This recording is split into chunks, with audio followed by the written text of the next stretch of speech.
You know what really sucks? Getting to the very end of a project and packing up for a delivery when this happens.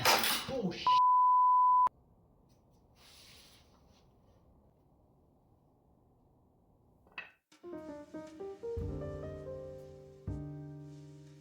We'll explore a little later what caused that leg to break off, but first, this story starts back with a younger, dumber Keaton who is blissfully breaking down some lumber and getting ready to start a new commission. And the project was a pretty unique request. My client had this terrazzo her great uncle made back when he helped build the First National Bank of Colorado Springs. All the workers had an opportunity to make a tile that they could bring home, and it became his coffee table for many, many years until it was eventually passed down to my client, Andy, who wanted to reimagine this piece of family history into a new coffee table.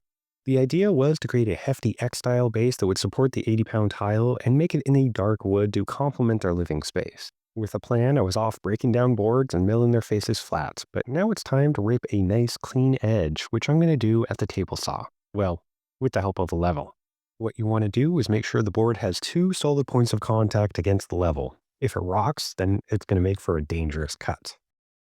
With this technique, you're basically just extending the fence so the board is always in contact with it, so you make a nice straight cut without the board curving around the fence. And if your boards are short enough to make full contact with the fence before entering the cut, then you can skip the level entirely like I'm doing here, and bam, perfectly straight boards without needing a jointer.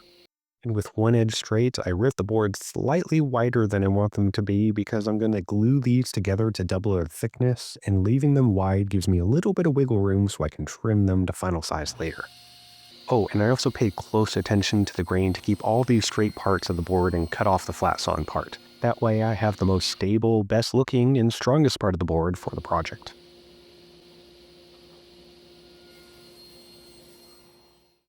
So while I glue these boards together, I should probably tell you why I'm doing this instead of just buying some thicker stock to begin with, and I do have a reason for it. I mentioned earlier that I kept all the straight grain parts because they won't warp like flat sawn boards would. And finding enough straight grained 8-quarter material was pretty tough to do, and the boards that are for sale are ridiculously expensive. So this was a way to get some better material for a lower price, and it's really not that hard to make thicker boards. All it takes is a little glue, some time, and lots of clamps. And I mean a lot. You really want to put the squeeze on these things to ensure there's loads of pressure in there to create a nice, good bonded surface. And don't worry about squeezing all the glue out.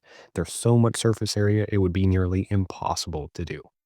Now, while those harden up, I'm going to go back to some rough sawn lumber for the final bit of hardwood I need for this project. And when I say rough, I mean really rough. I'm opting to rip this down to the bandsaw because it's a lot safer to do, and then I'll move on to milling. But since you've already seen me do that, we're going to jump straight forward to why I need these boards, which is to create the ring.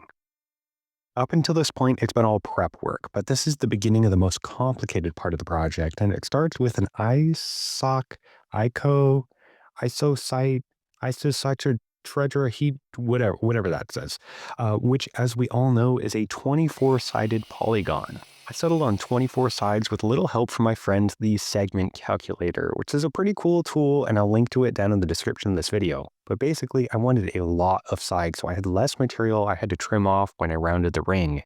And the calculator helped me with all of the math, which I wanted to keep really simple. So each segment is 5 inches long with a 7.5-degree angle on each side, which I cut at the miter saw with the help of a stop block. And with all the pieces ready, it was as simple as smearing some glue on and clamping all the pieces together. Given the shape was basically a circle, I used a ratchet strap to clamp it up, which pulled all of the segments together evenly, which meant all I had to worry about was making sure the segments were lined up. And I did that by tapping them down so they were nice and flat to the table with a mallet. And after a night to dry and rest, the ring was ready to address an issue I didn't show earlier. So here you can see some of the boards didn't line up. And it's because I messed up when I was milling the boards and some of them didn't get square. So after I had already cut a bunch of the segments, I noticed this problem, rejointed, they ended up a little bit thinner. In hindsight, I should have ripped all the boards to the same dimension before glue up, but I didn't. And my prize is to do this sketchy operation. Initially, I was thinking I could just use a hand plane to hand plane and take down all the segments, but the grain was going in different directions, and that really wasn't an option unless I wanted to cause a bunch of tear out. So after a few minutes of puckering, the ring was ready to be rounded. But for that, I needed a template.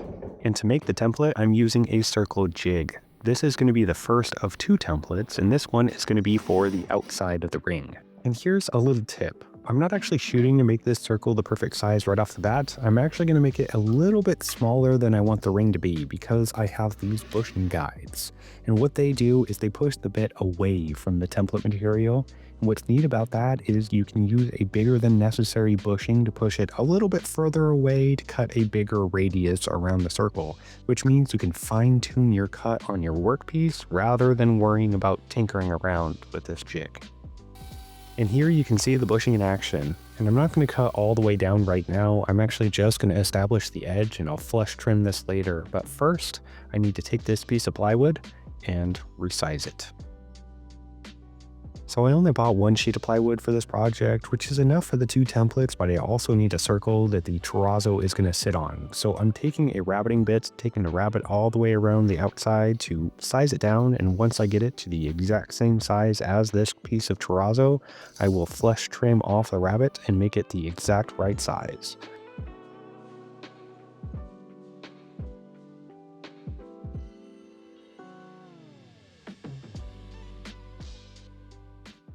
The second template I'm making is another circle, but this time I don't need the circle, I actually need the outside of the cut to make the inside of the ring. And the principle here is pretty much the same as the outside, but well, on the inside. Just like before, I'm using a series of bushings to take light passes until I get to the final size, which I test with the plywood before trimming the entire inner ring. And this approach was probably overly cautious, but I really didn't want to have the bit catch and cause tear out or worse, break the ring. But luckily, that didn't happen, and since I was super careful to get everything just right, the ring naturally does not fit. What I discovered is the terrazzo is circular, but not quite a perfect circle, so there's a spot with a gap and a few spots over here that are a bit too tight, which is causing the ring to hang up and not slide completely over the top. Now, these types of things happen, and rather than get frustrated, I remembered what a wise woodworker once told me. We aren't in the business of mass production, but we are in the business of customization, and people will pay a premium to have something made perfect to fit their needs. And what this ring needs is a little bit of hand carving to get it to fit. So I started with a knife to carve a bevel until all of those beveled areas cleared, at which point I switched over to a chisel to create a shallow rabbet, which I'll use to run a bearing guided bit against to carry my line all the way down the ring. And sure, this was way more work, but it's the reason people come to me instead of going to IKEA, and I really don't mind putting in the extra effort.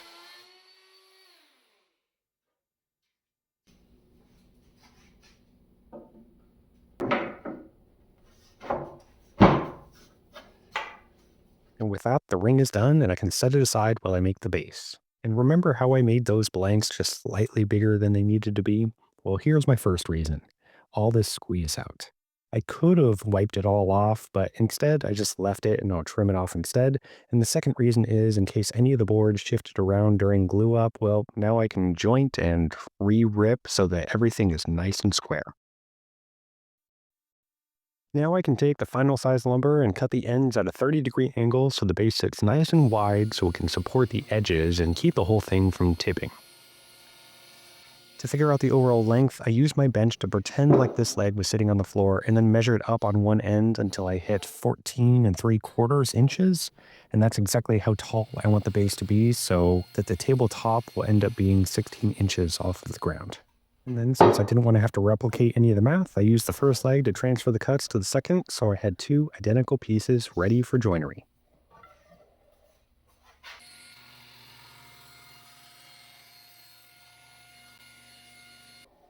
And the joinery for this leg was really pretty easy to choose. I'm going to use a half lap because it's going to be the strongest option for this instance. In this case, the two boards are running across each other, and if they intersect and go into each other, that means there's going to be a long grain running into each board, and they can't break apart with downward force. And since this terrazzo weighs about 80 pounds, I figured it was going to be the best option. For those who haven't cut a half lap before, it's really pretty simple. I always just start by putting the boards in place, marking where they intersect. Then I set the miter gauge to the appropriate angle. In this case, it's 60 degrees. Then I set the blade to half the height of the board, make a bunch of cuts in between your two marks, and clean up the rest with a chisel.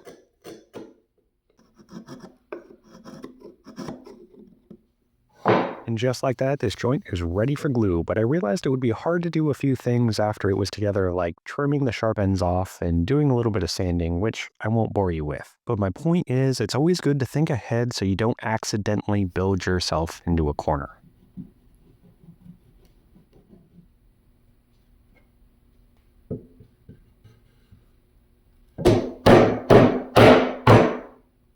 And with that, this leg's all done, except for this little spot here where I accidentally had the angle wrong on my first pass when I was doing the half lap. So a little bit of a patch there, and we'll move on to tackling legs 3 and 4.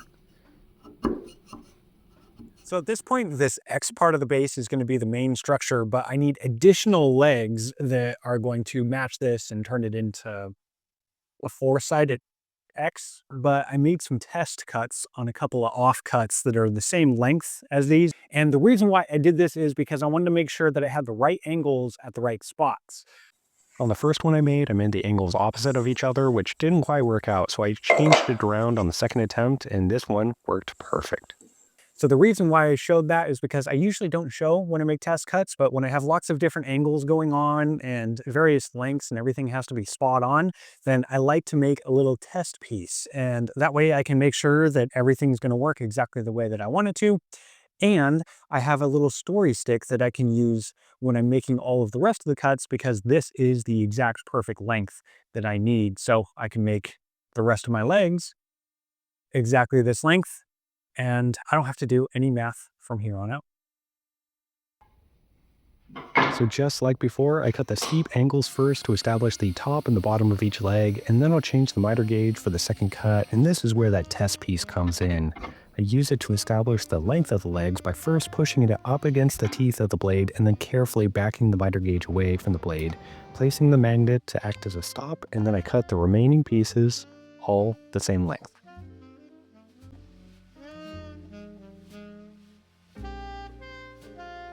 Unfortunately, that wasn't quite all that needed to be done because the legs sat a little bit high and needed to be trimmed to sit together, which I did just a little bit at a time, snuck up on the final fit into the line until everything was sitting nice and tight.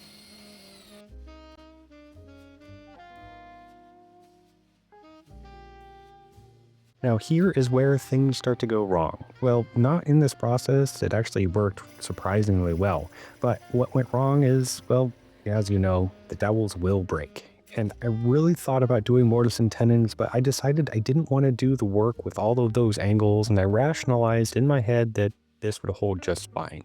My thinking was each leg needs to hold a quarter of the weight of the terrazzo, which is only 20 pounds, and I figured since I've used dowels to build benches that held people, they would be plenty strong to hold a rock. Basically, the problem was the forces were applied in a different manner to the joints, making the dowels inherently weak in this situation, but more on that later. For now, a blissfully unaware Keaton is especially happy with his clever clamping strategy. I couldn't get a good purchase on the legs and didn't want to glue on cauls because at this point everything was already finished sanded, so I figured if I clamped the X to the bench would keep the legs from going downward with clamping pressure, and the dowels would keep everything from sliding up on top of the legs. So I just put the clamp at the end of the legs, tighten them down, and then the next day I could flip the whole thing over and do the other side.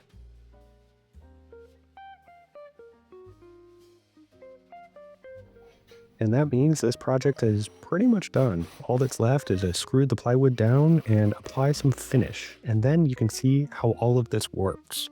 I didn't want to transport or move the whole thing in one piece, so I figured it was ideal if it was all three parts. The base with the plywood attached, then the ring which sits down under the base, and then the base waiting there for the terrazzo to be placed on top.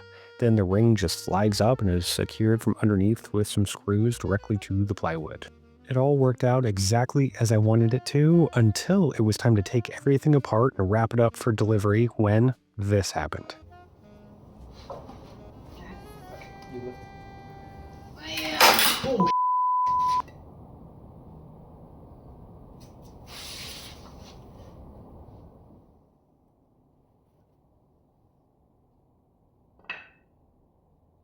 At this point, I told myself to be happy that this happened now before delivery rather than sometime down the road when things could have gone really bad. But it did make me wonder what exactly happened. So I was doing some thinking while I did the first repair, which was just to reattach the leg and basically do it the exact same way, but add some epoxy, add some screws to reinforce both the broken leg and the opposite one.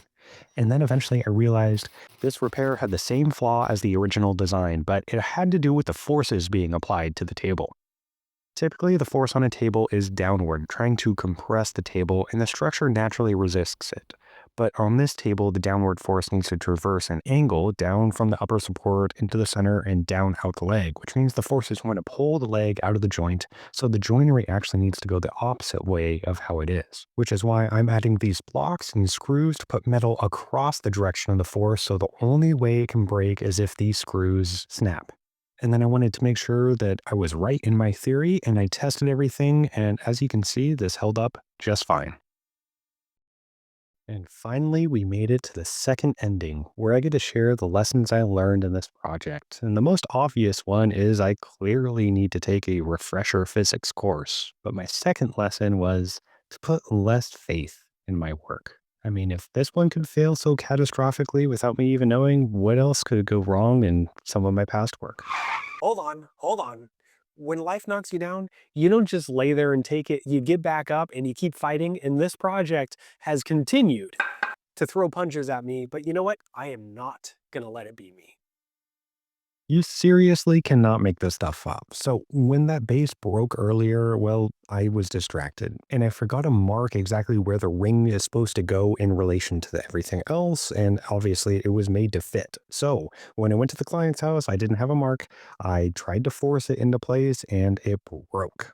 I really wanted to just throw some glue back in there and call it a day, but I knew I needed to do it right, so I added some strips to reinforce the glue with long grains so it wouldn't break again.